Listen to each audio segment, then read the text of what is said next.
The Green Bay Packers select Jordan Love, quarterback, Utah State.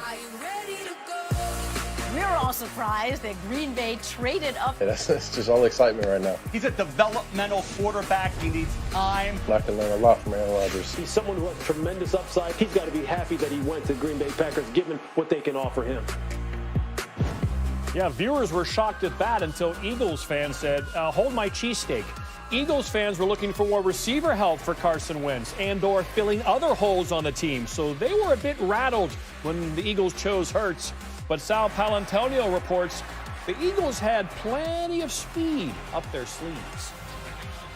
After scoring only 10 points in a wild-card loss to the Seattle Seahawks, Eagles head coach Doug Peterson told me after the game, I've got to add speed to the wide receiver position, open up the back end of the defense. And on day 3 of the draft, boy, did he deliver, trading for Marquise Goodwin from the 49ers, 4.27 speed, and then drafting 2 players, John Hightower, 4.43 speed. Quez Watkins ran the second fastest 40 time of any wide receiver at the combine, 4.35. You add Jalen Reagor and then Deshaun Jackson, the Eagles could have a track meet at training camp.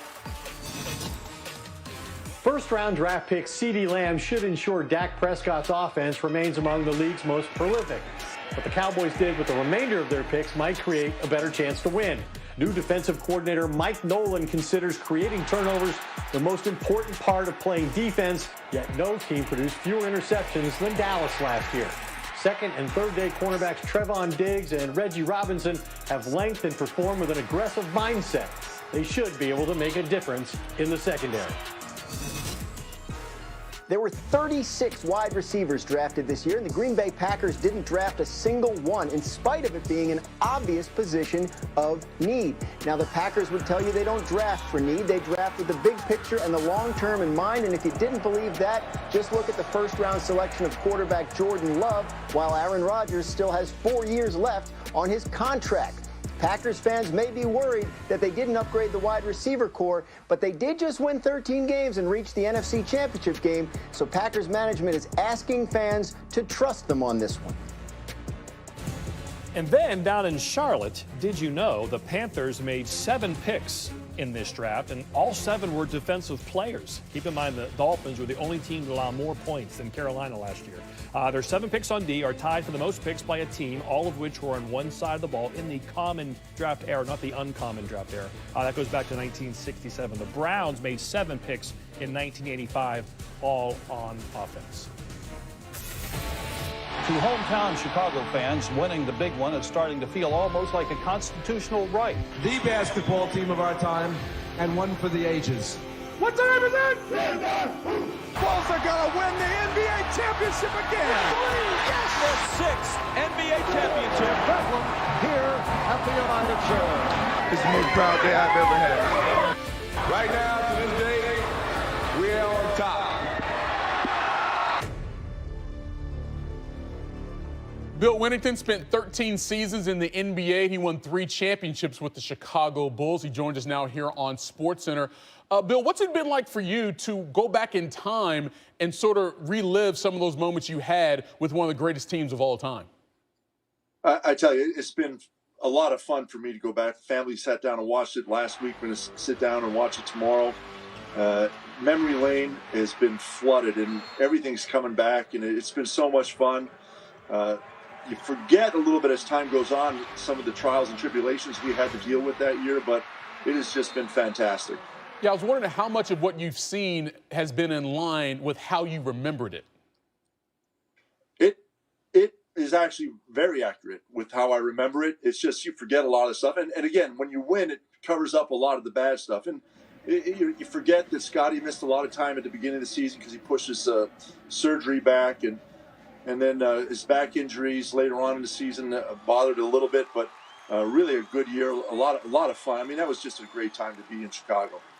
Well, there in the room with you, you have your alter ego, Bad Bill. And what we're going to see Sunday night is the emergence of a former bad boy in Dennis Rodman when he came to the Bulls and helped them win those last 3 championships. What do you remember from the first time with Rodman joining the Bulls?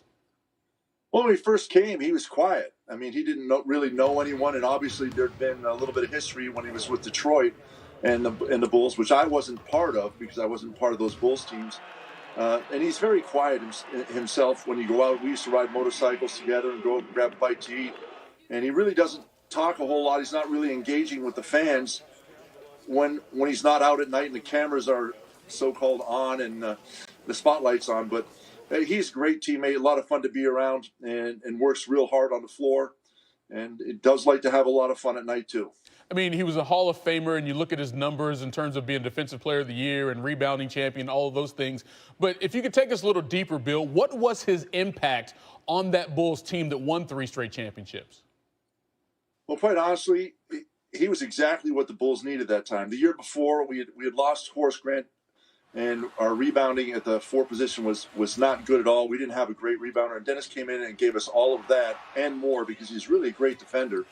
And gave Phil different options. If we wanted to go small, Dennis could play the 5 spot and really guard anyone. And you'll see a lot of the games against Shaq, he would guard Shaq and do as well as anyone else could do against him, and if not even better.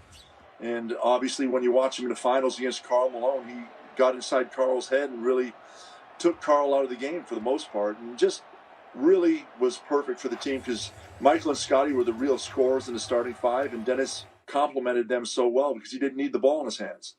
You know, last Sunday, the producers of the documentary gave us the tease at the end of what to expect this coming Sunday night. And, of course, that was about a story relating to Dennis Rodman leaving the team during the season to go to Vegas and just kind of blow off some steam. Now, if you were to tell that story that it happened in 2020, fans would probably lose their mind, and maybe even the players would be publicly criticizing it. What was it like for you guys that Dennis Rodman decided he needed to get away for a while?